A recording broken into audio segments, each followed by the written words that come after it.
Welcome back to A Misogyny. I'm your host, Hannah Blue. You're listening to episode 93, Frenemies. Recognizing a frenemy and the steps you can take to get rid of them. Well, hello, my listeners. As promised, I am back. As usual, we're just gonna sit down and talk as if I'm in your living room.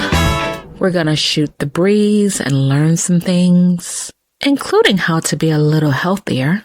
But before we dive in, I'd like to clarify a statement that I made during the last episode. I said that we would be moving away from mental health and more towards pop culture.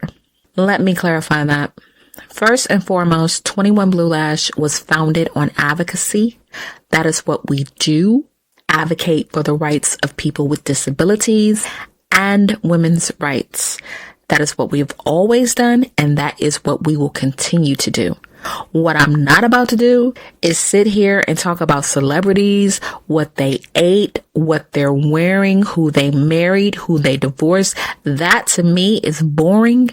And I know that's how some people get their bag, and that's all right. They can go ahead and do that, but we're not going to do that here. Truthfully, I don't want to move away from mental health, but I'm not able to find the material I was able to find, let's say, 3 years ago. When you have an entity, and you can follow what I'm saying, you're very smart. When you have an entity that is controlling the news and controlling what stories you can find, it's difficult. It's as if you're stuck in a bubble, and I can't stand it. I can no longer find good stories about mental health. I can't find stories about female advocates. They're just not out there. What is out there in the media? Chaos. The current administration going after poor people, going after Medicaid, going after food stamps. And it's sad. And I don't want to sit here and talk about that every time I sit down to talk with you. I want to go back to the way things were. But I can't. And we're not going to worry about it, because when you sit down with me, I want you to take a break from all that. All right? So I hope I have clarified that. We're definitely going to still talk about advocacy, and I wouldn't have it any other way. But today I want to talk to you about frenemies. This is coming straight from my heart. And what perfect arena do I have than to address it with all of you? So let's get into it. What is a frenemy?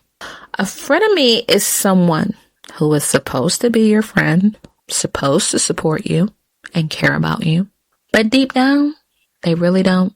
They're jealous of you, envious. They don't want the best for you. And sometimes, if you let the relationship go unchecked, the consequences could be dire. For example, in the Bible, there's a story of Joseph. And since I've been a child, what I've noticed people have focused on is his coat. His coat of many colors. I guess it was supposed to be something cute that kids could identify with. But the story of Joseph is so much more deeper than that. Joseph's mother was Rachel. His father was Jacob. If you know the story of Jacob, Leah, and Rachel, you know that Jacob did not intend to marry Leah. When he came into their territory, his eyes were on Rachel, and that's who he wanted. So he asked her father if he could marry her, and the father, who was just as sneaky as Jacob, said, yeah, work for me 7 years and you can have her. Well, he worked those 7 years. Baby, I don't know many men that would work for a woman for 7 months, okay? But he worked for 7 years for this woman. And just when he thought he had married her and they were going to have their wedding night, he woke up the next morning to find her sister, Leah, laying beside him. Now, you can just imagine how he felt. So Rachel's father told Jacob, well, it's not the custom for the younger daughter to be married before the older. So if you work another 7 years, I'll let you have Rachel. And Jacob agreed, because that's who he wanted. He wanted Rachel, not Leah. Now, in the meantime, Jacob is married to Leah, and you can just imagine how tore up that house was, meaning You can just imagine how unloved that woman was because he didn't want her. But in the meantime, she was having babies by him. My interpretation of their marriage is Jacob looked at their sons as free labor. They tended the sheep and planted the vegetables and, did what he needed them to do. Now, if you pay attention to detail, one thing is crystal clear. Jacob obviously loved Joseph more than the sons he had with Leah, and they picked up on it. And it probably frustrated them. And that frustration grew to anger and resentment. And from resentment grew hatred and jealousy. Children at any age are very perceptive. They know when mommy and daddy has a favorite. Jacob didn't try to hide who his favorite was. He made it clear. And out of all of those negative feelings, a plan was hatched to get rid of Joseph. So, in all, Jacob worked 14 years to marry Rachel. Eventually, Jacob and Rachel had a son, Joseph. Now, in between all of that, he was having babies by the slaves of both sisters, but we're not going to get into that because it has nothing to do with what I'm about to tell you.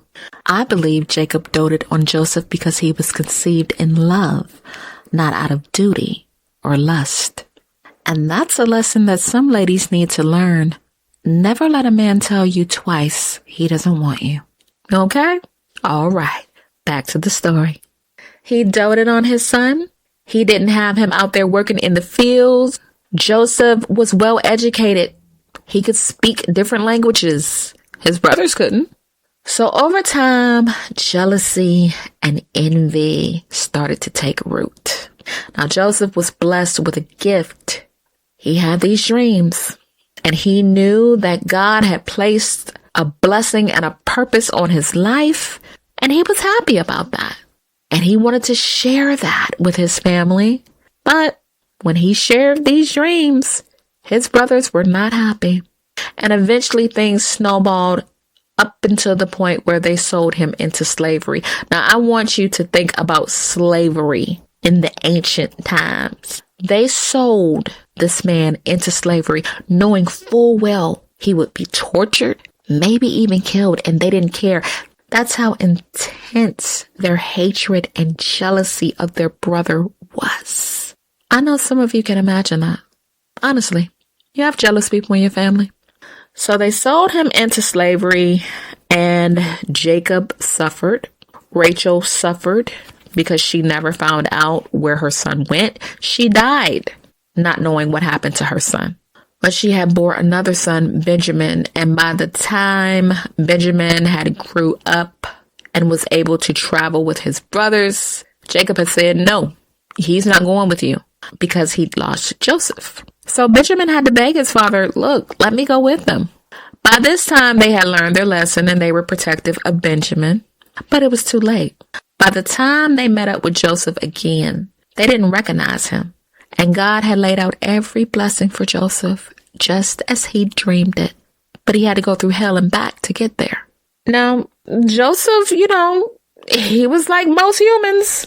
He still felt some type of way about them selling him into slavery. So he wanted to get his revenge, and he did, in a little way, before he realized it wasn't worth it. And he was the number 2 man in Egypt, so why even waste his time on them? And he forgave them. But there's a telltale lesson in that. We as a society, we have been so conditioned to overlook people, to forgive them, to turn the other cheek. Yes, that's what the Bible says, and that's what we're supposed to do, but don't get me twisted. You can forgive somebody and never speak to them again. That is forgiveness. Because if you allow people who don't mean you any good to remain in your life, you're going to suffer the consequences. And if you don't believe me, let's go to a story you might know. Selena Quintanilla Perez is still beloved to this day, even though she died in the 90s. She was killed by a frenemy, Yolanda Saldivar. This woman was nowhere near as beautiful as Selena was, But she had to be charismatic because she worked her way into her inner circle. And eventually she became Selena's fan club president. Well, she started stealing from Selena, stealing the money that the fans sent in to get merchandise, and the father eventually caught her. So she was supposed to turn over receipts. And that's why Selena went to that motel room, to get the receipts. You see, Yolanda was supposed to prove that she wasn't stealing from her. Well, she couldn't prove it because there were no receipts, because she had been stealing from her. And she shot Selena in the back. Now, I want you to think about what that means. She shot her in the back. That means Selena was leaving. Okay? Whatever was said in that room, only the two of them know. But she was leaving. She had no reason to shoot her in the back.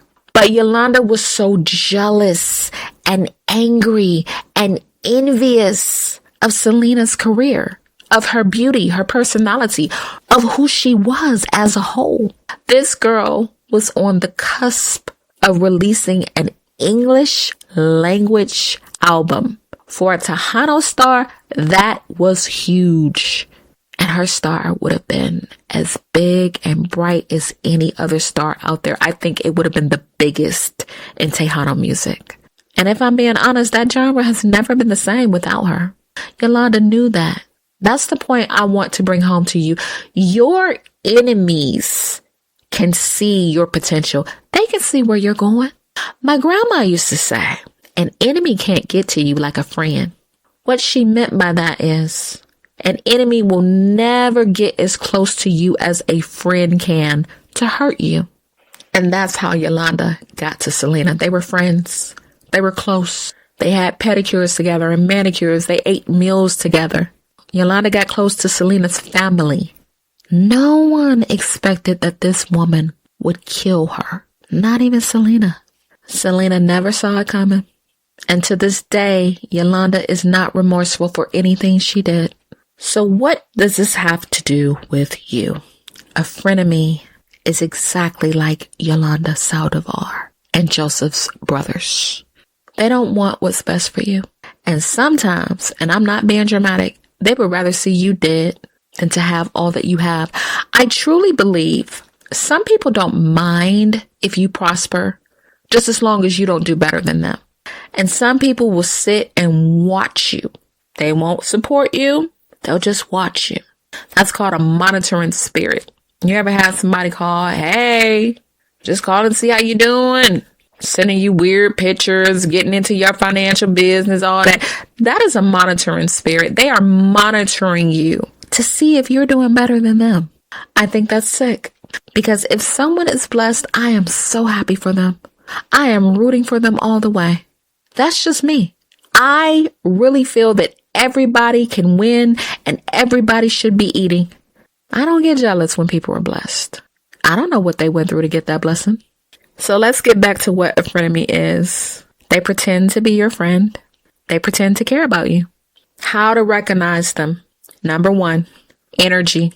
Some of us have what is called discernment, where we can feel negative or positive energy coming off a person. When you feel negative energy coming from a person, it doesn't matter what they're saying. Always trust that energy, because the energy will tell you everything you need to know. There have been situations where I'm talking to somebody.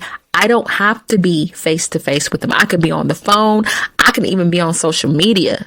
And I just feel this negative, nasty energy coming from them. I trust it.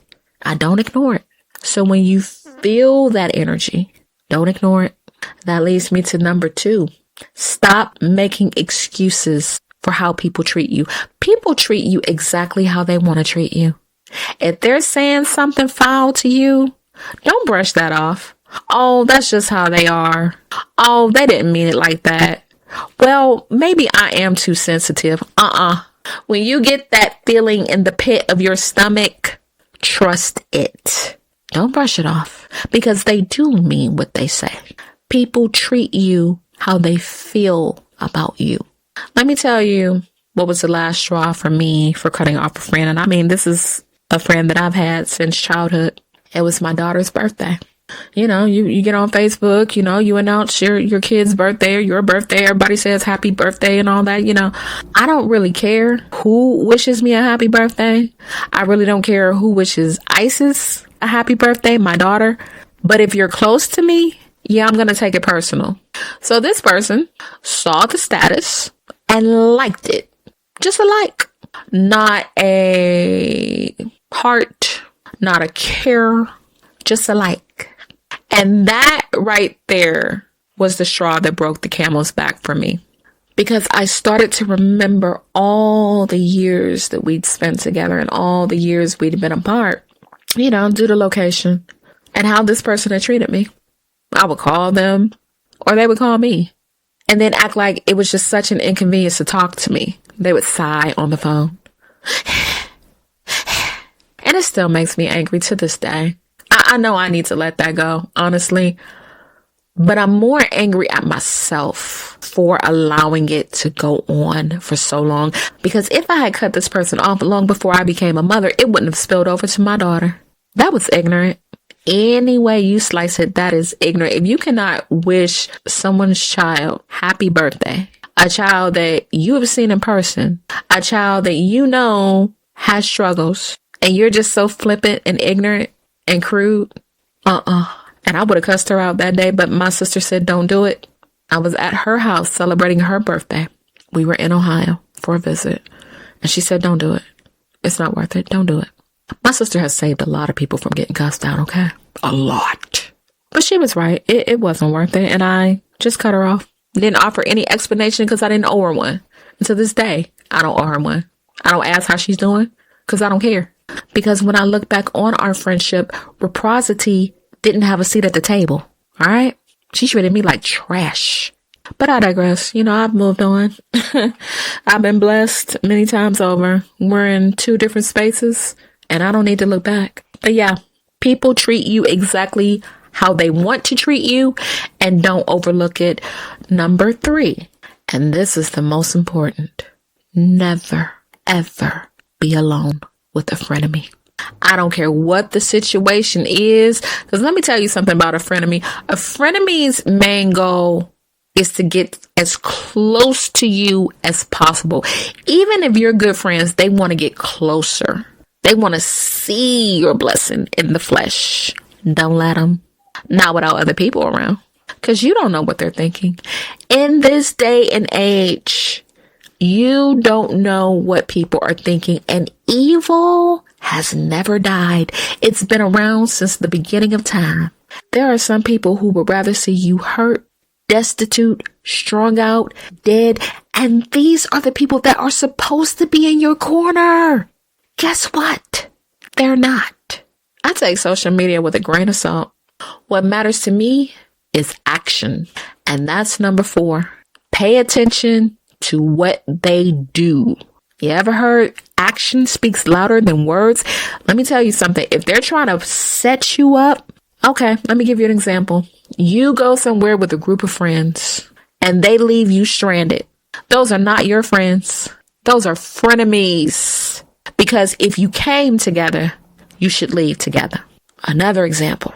Somebody gives you a drink. It could be a soda pop, something stronger, and you find that they put something in it. That's not your friend. That's a frenemy. Let's say you get a new possession, a new house or a new car, and you're talking to this person about it, and they start getting colder and colder in their interaction. That is not your friend. That's a frenemy. Because guess what? They can't use you for their advantage. They're always saying things to put you down. Oh, yeah, we look cute today, except for her, because, she got to struggle a little bit more than the rest of us. Ha ha. Or she's darker than the rest of us, or she's lighter than the rest of us. You know how high yellow people think they all that. Little backhanded compliments like that. That doesn't come from a friend. That comes from a frenemy. That comes from a great pretender. There's nothing wrong with the hue of your skin. There's something wrong with the quality of their heart. Let's get that straight.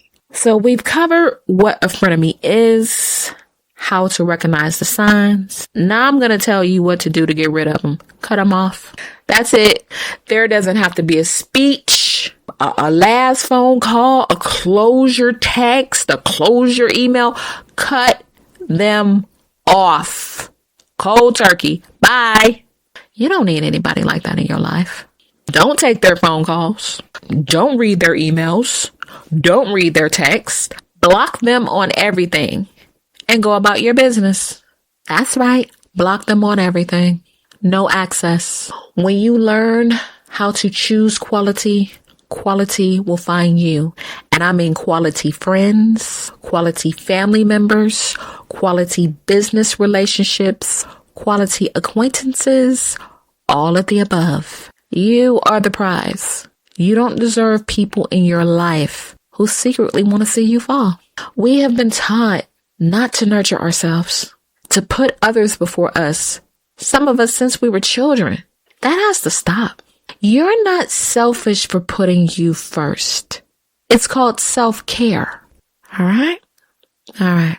Now we're going to turn the tables and talk a little bit about our health. I found a nice little article on something I don't really care for, but the health benefits are so wonderful. I had to share it with you. It's turmeric. Now, this article is from Good Housekeeping. It was written by Stephanie Sassos. It is 5 evidence-based turmeric health benefits you should know about. I'm going to be very honest with you. I do not like the taste of turmeric, but I could not ignore all the health benefits this article listed, and I want to share them with you. So what's so special about it? Number 1, it can help fight inflammation. Now, as we get older, inflammation causes damage to our bodies. Let me tell you what I mean by that.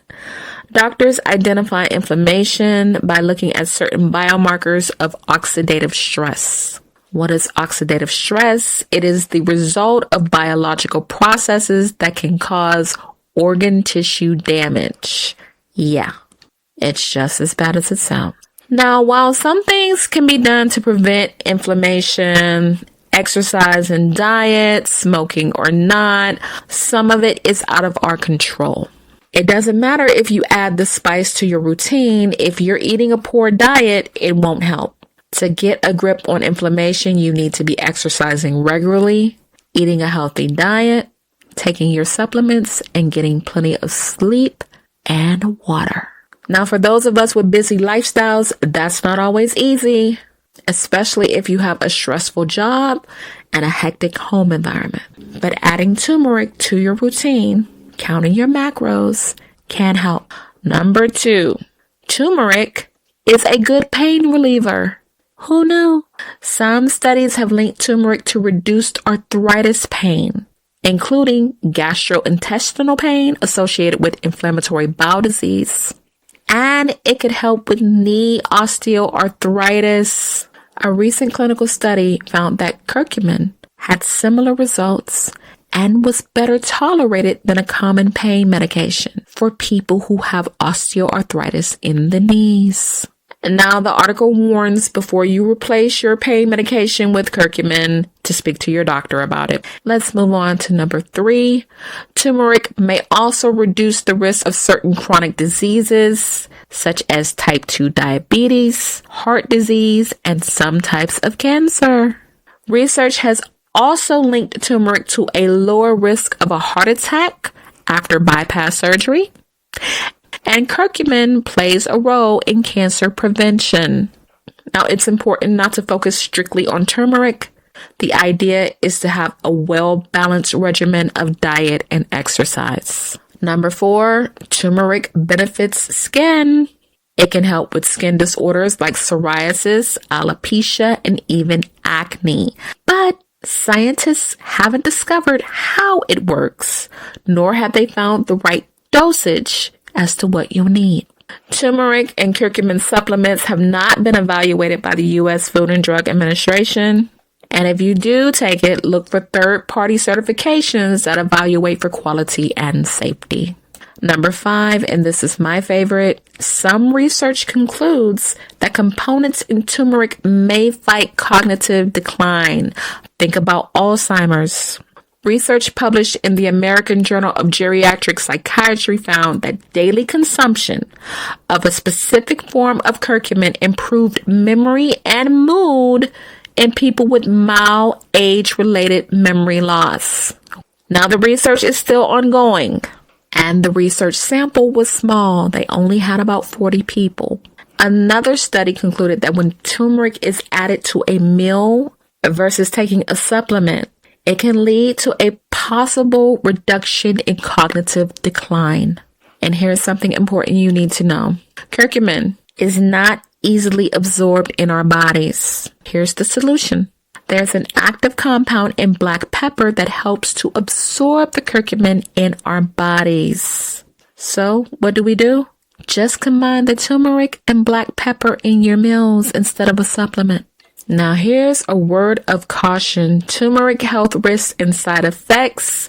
The article says the health benefits of turmeric are vast, but certain populations should avoid taking turmeric in food or supplements until they've spoken with their doctor. For example, if you are in active cancer treatment, speak with your doctor before taking turmeric because it could interfere with certain chemotherapy medications. So pay attention to the chemo meds you're taking. And always consult with your doctor before making any changes. Turmeric may also increase your risk of bleeding, especially if you're on a blood thinner, so be careful. People with gastrointestinal disorders or kidney stones should always consult with their doctor before starting turmeric supplements. And the mild side effects could be an upset stomach, dizziness, nausea, and diarrhea when taking it.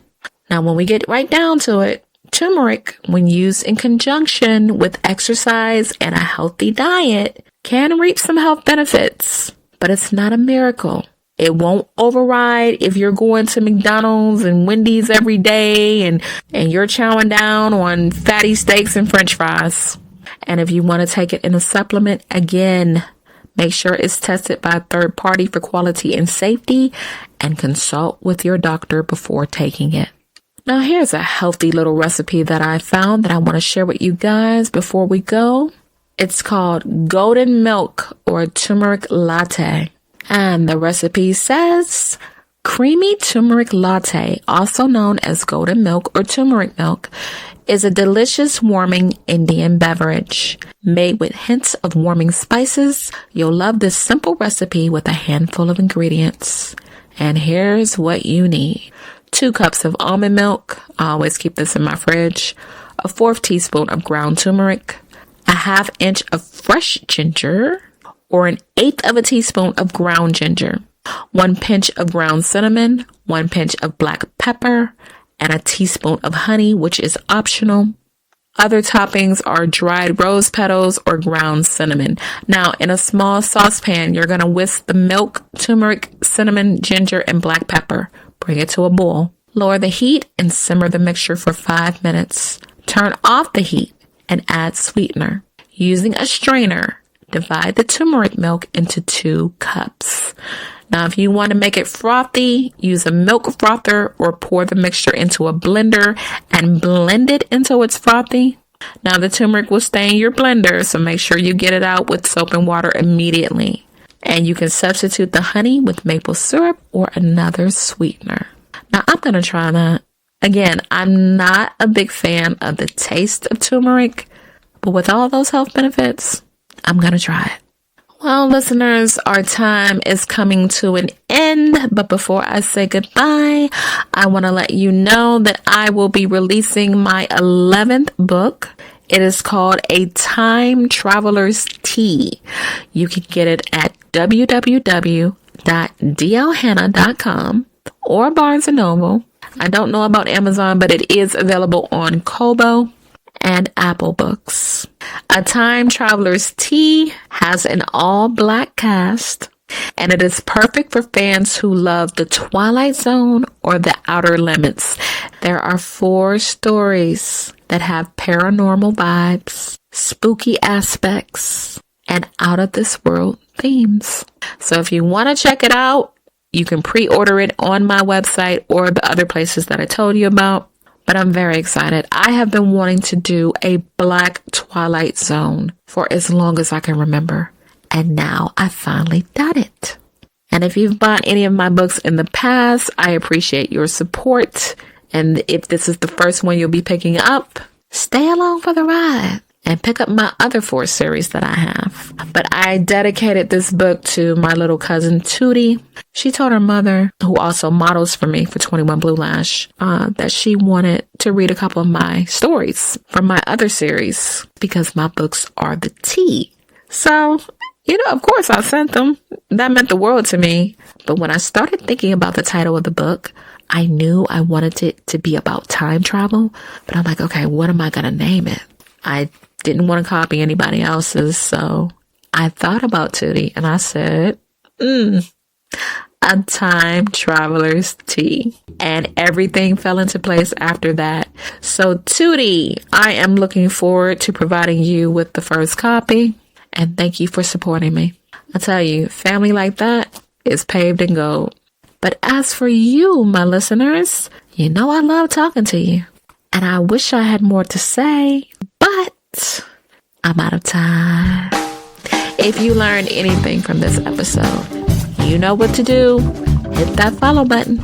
I'm on Podbean, Spotify, Samsung, iHeartRadio, YouTube Music, and our 21 Blue Lash page on Facebook. If you got some frenemies in your life, now is a good time to get rid of them. I will be back with more stories. Until then, be easy, take care of yourselves, have a good weekend, and as always, God